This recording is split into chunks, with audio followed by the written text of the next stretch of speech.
కూటమి ప్రభుత్వం ఆర్టీసీని పూర్తిగా నాశనం చేసిందన్నారు మాజీ మంత్రి పేర్ని నాని. మహిళలకు ఉచిత బస్సు పథకం వల్లే ఆర్టీసీ నష్టాల్లోకి వెళ్లిందంటూ మహిళలపై నెపం నెడుతున్నారని మండిపడ్డారు. అధికారంలోకి రావడానికి మహిళలకు ఉచిత బస్సు హామీ ఇచ్చి ఇప్పుడు అదే పథకాన్ని కారణంగా చూపటం దారుణమన్నారు. జీరో టికెట్ పథకం కింద ప్రభుత్వం చెల్లించాల్సిన డబ్బులను ఆర్టీసీకి విడుదల చేయకపోవడం వల్లే సంస్థ నష్టాల్లోకి వెళ్లిందని ఆరోపించారు. కొత్తగా ఆర్టీసీని అమ్మకానికి పెట్టిన పరిస్థితి, ఇక రేపో మాపో ఆర్టీసీని అమ్మకానికి పెట్టిన పరిస్థితి. చంద్రబాబు నాయుడు గారి ప్రభుత్వం చెప్తుంది ఎంత దుర్మార్గం అంటే, ఆర్టీసీని అమ్మేస్తామని చెప్తూ కారణాన్ని ఆడపిల్లల మీద, అంటే ఈ రాష్ట్రంలో ఉన్నటువంటి ఆడవాళ్ల మీద నెపం చూపించి మహిళలకు ఫ్రీ బస్ ఇచ్చాం, అందుకని ఆర్టీసీ ఇబ్బందుల్లోకి వచ్చేసింది కాబట్టి ఆర్టీసీని అమ్మేస్తాం. డీజిల్ భరించలేం. డీజిల్ భరించలేకపోతే చంద్రబాబు నాయుడు గారు, మోడీ గారి ద్వారా ఇప్పుడు మీరు తెచ్చే కరెంటు బస్సుల్లో 750 బస్సులు తెస్తామంటున్నారు కదా, ఆ బస్సుల్లో ఆర్టీసీ భరించగలరా? ప్రజలు భరించగలరా? 2000 అసలు చంద్రబాబు నాయుడు గారు ఎప్పుడు ఎక్కినా కూడా ప్రజల ఆస్తులకి అన్నిటికీ కూడా ప్రమాదం పొంచి ఉంటుంది. 2004కి రాజశేఖర రెడ్డి గారు కనుక ఆ రోజు ముఖ్యమంత్రిగా ప్రజలు ఎన్నుకోకపోయి ఉంటే ఆర్టీసీ ఆనాడే అమ్ముడుపోయి ఉండేది. చంద్రబాబు నాయుడు గారు మళ్లీ 2004లో గెలిచుంటే కనుక ఆర్టీసీని అప్పుడే అమ్మకానికి పెట్టిన పరిస్థితి. మళ్లీ 2014 నుంచి 19 దాకా చంద్రబాబు గారు వచ్చారు. ఇక మొదలుపెట్టాడు ఆర్టీసీని వాడకం. జేము చంద్రన్న అని చెప్పిన బస్సులు ఫ్రీగా బస్సులు పెట్టడం, ఆర్టీసీకి అప్పు పెడతాం. అంటే ఆర్టీసీ ఏదో తెలుగుదేశం పార్టీ సొత్తులాగా లేదా నారా ఖర్జూర్ నాయుడు గారు సంపాదించి ఆర్టీసీని ఇచ్చేళ్ళినట్టుగా చంద్రబాబు నాయుడు గారికి అప్పనంగా వాడేస్తాడు ఆర్టీసీని ఎప్పుడు కావాలంటే అప్పుడు. 2018లో ఆర్టీసీలో ఉన్నటువంటి 55,000 మంది ఆర్టీసీ కార్మికులందరూ కలిసి పెద్ద మీటింగ్ పెట్టి చంద్రబాబు నాయుడు గారు మోయలేనంత దండ తయారు చేసి మెళ్ళ వేసి, అయ్యా ఆర్టీసీ ఉద్యోగస్తుల్ని ప్రభుత్వ ఉద్యోగులుగా గుర్తించమంటే ఎవరైనా మాటలో ఇట్లాంటి ఇదే మాట ఇదే భాష, ఎవరో ఇట్లాంటి జరగని పనులు అడగబాకండి, భూమి తల్ల కిందలైనా అది జరగదని చెప్పాడు. 2019లో జగన్మోహన్ రెడ్డి గారు గెలిచారు.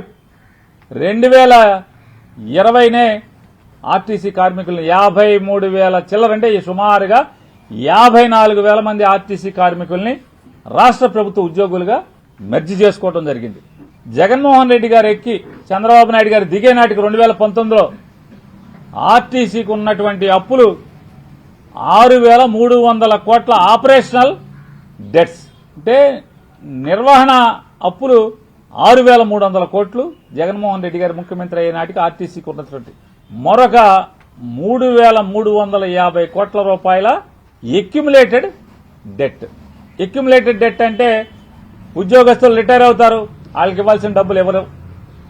ఉద్యోగస్తులు కోఆపరేటివ్ క్రెడిట్ సొసైటీలో డబ్బులు దాచుకుంటారు, ఆర్టీసీలో ఉన్నటువంటి సిసిఎస్లో.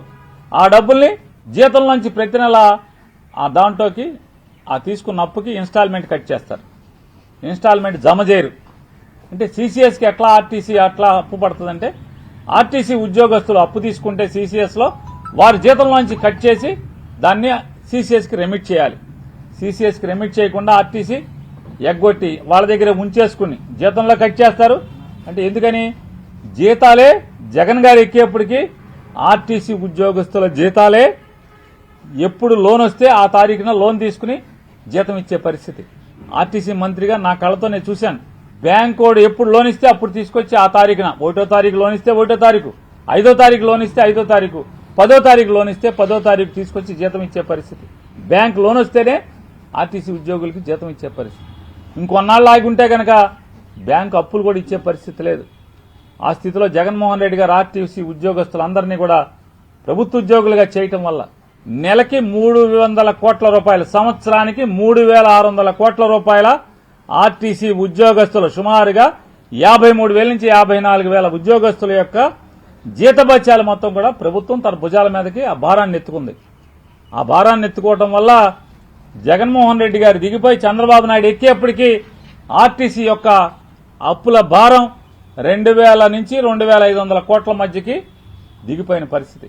బ్యాంకుల అప్పులు తీర్చేసి, కోఆపరేటివ్ క్రెడిట్ సొసైటీకి ఉన్న అప్పులు తీర్చేసి, ఉద్యోగస్తులకు ఉన్నటువంటి బకాయిలు తీర్చేసి, బ్యాంకుల్లో చాలా మటుకు హడ్కో గాని లేదా ఎస్బీటీ గాని మిగతా బ్యాంకులకు కానీ అప్పుల్ని కొద్దిగా తీర్చుకుంటూ అంటే సుమారుగా 9,000 చిల్లర కోట్ల నుంచి సుమారుగా 2,000 చిల్లర 2,000 3,000 మధ్యలో అప్పుని జగన్ గారు దిగేప్పటికి చంద్రబాబు ఎక్కడికి ఆర్టీసీ మీద భారాన్ని తగ్గించి ఆ మేరకు తీసుకురావడం జరిగింది. ఈ గొప్పతనం ఎవరిది? ఆంధ్రప్రదేశ్ రాష్ట్ర ప్రభుత్వం దివాళా తీసింది. నారా చంద్రబాబు నాయుడు గారి ప్రభుత్వం దివాళా తీసింది. 24 మాసాలు తిరక్క ముందే దివాళా తీయించినటువంటి నాయకత్వం నారా చంద్రబాబు నాయుడు గారి నాయకత్వం. అందుకోసమే ఆర్టీసీని అమ్మకాన్ని పెడుతున్నామని చెప్తున్నారు. ఈ రాష్ట్రాన్ని తాకట్టు పెడుతున్నారు.